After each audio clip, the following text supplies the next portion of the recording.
Dói eu não poder levar meu filho, eu tenho que levar meu filho para uma terapia e não levar para um futebol.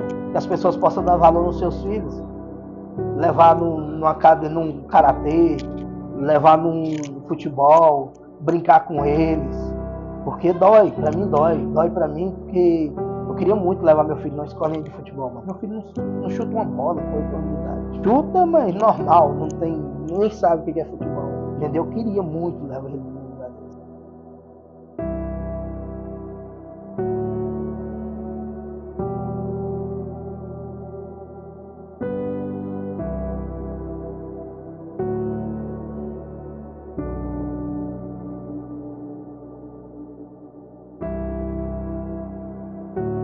Meu nome é Adam Moraes, Marino Nascimento.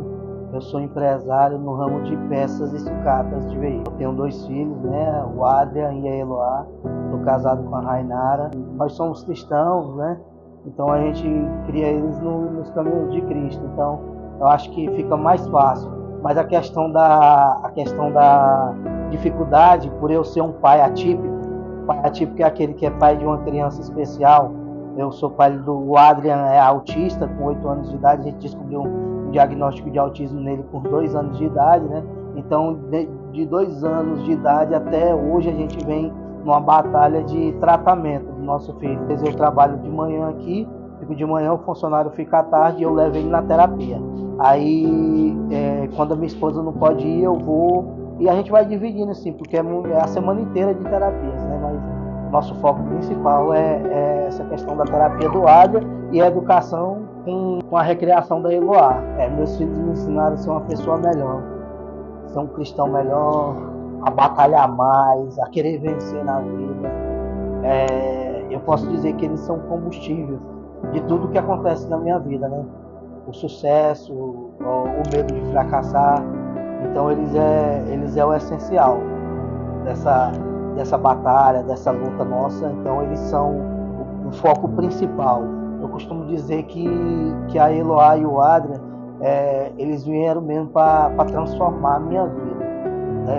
Então eu não sei se acontece com todo mundo, até uma certa idade toda a vida aquele menino, né?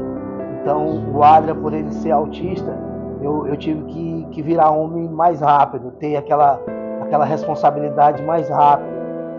Querer vencer na vida mais rápido, querer deixar algo para ele mais rápido, entendeu?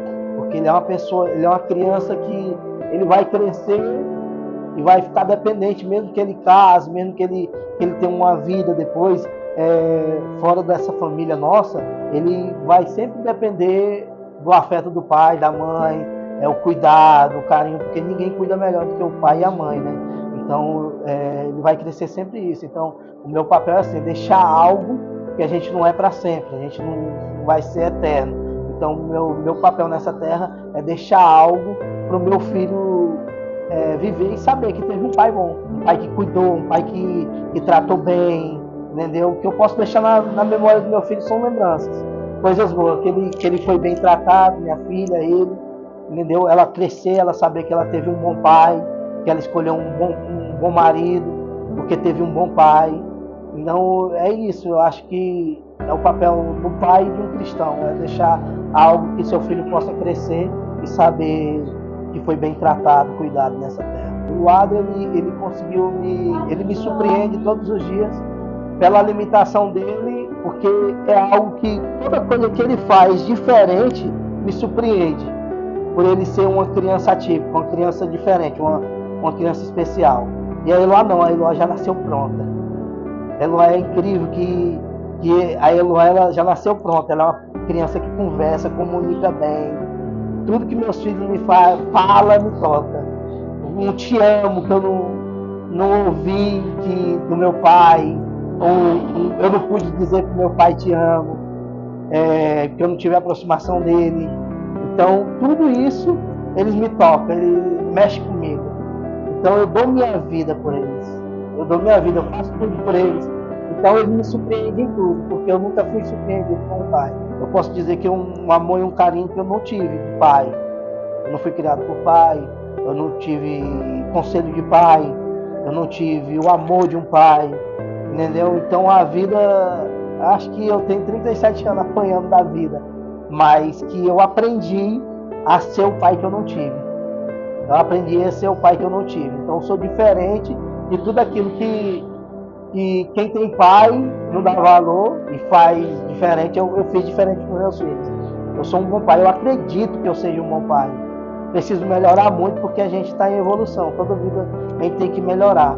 Mas eu acredito que eu sou um bom pai porque eu não tive experiência de pai. Então tudo que eles me fazem, eles me tocam. E me emociona muito quando eu vejo que eu posso fazer algo por eles que eu não tive.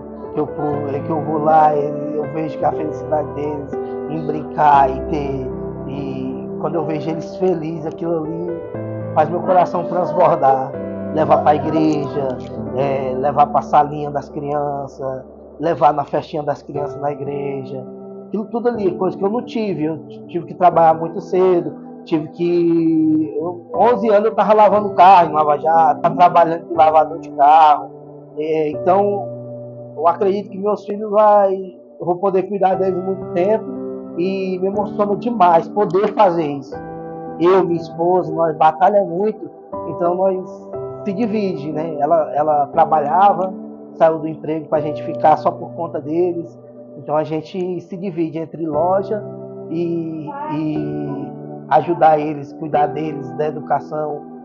Certo que a gente não é perfeito, mas a gente está tentando o tempo todo, né? Porque tem algo que não pode errar nisso.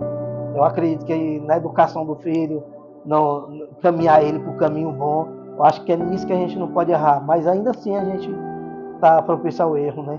Mas isso me emociona demais, poder proporcionar alegria para os meus filhos. Sim, ó, já passou uma dificuldade financeira, tal, por preferir trabalhar só pelo plano de saúde. Eu não era empresário, eu era motorista. Comecei a ser motorista profissional, eu tinha 22 anos de idade. Eu fui ser, 22 anos de idade eu já era motorista profissional. Então eu buscava sempre trabalhar em algo que me proporcionava um plano de saúde, para me poder.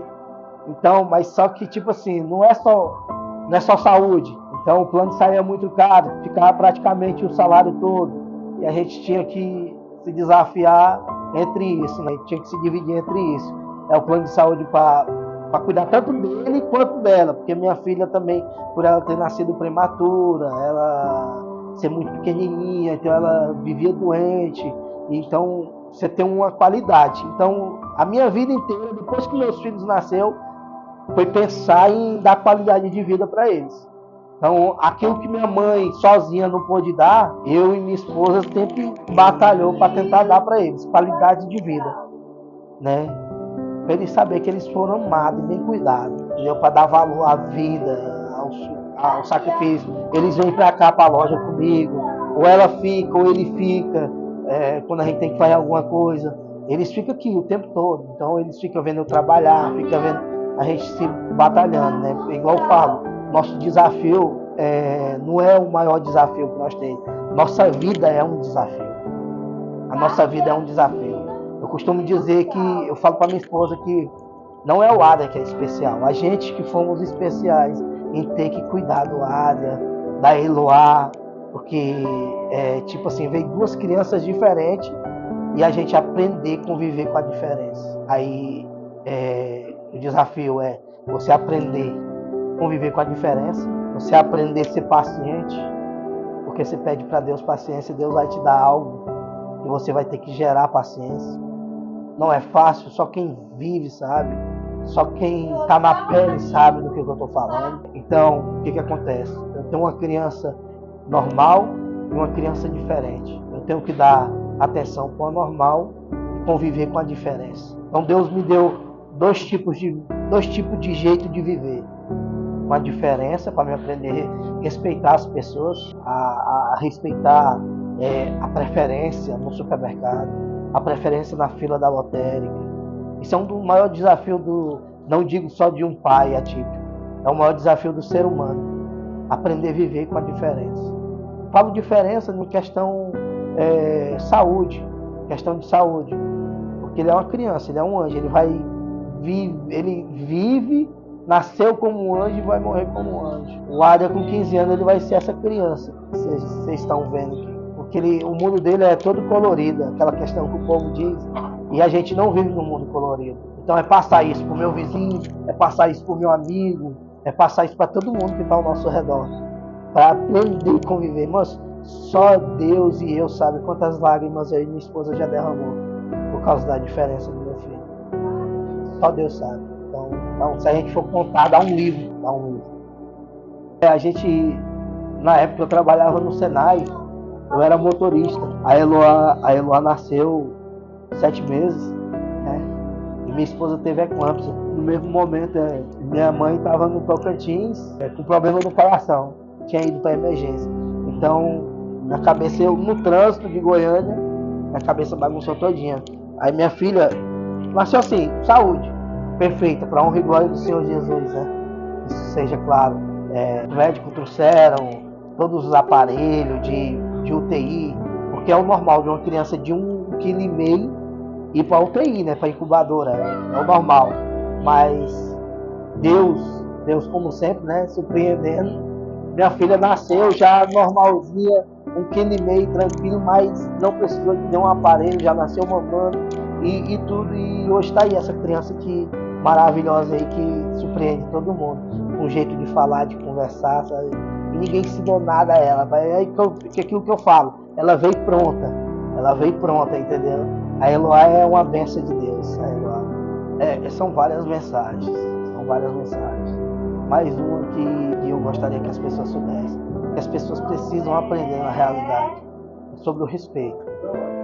Sobre o respeito, porque dói eu não poder levar meu filho, eu tenho que levar meu filho para uma terapia e não levar para um futebol. Que as pessoas possam dar valor nos seus filhos, levar num karatê, levar num futebol, brincar com eles, porque dói para mim, porque eu queria muito levar meu filho numa escolinha de futebol, mas meu filho não chuta uma bola com 8 anos de idade. Chuta, mas normal, nem sabe o que é futebol. Entendeu? Eu queria muito levar ele para isso, mas Deus sabe de todas as coisas, e eu quero dizer que as pessoas possam dar valor nisso.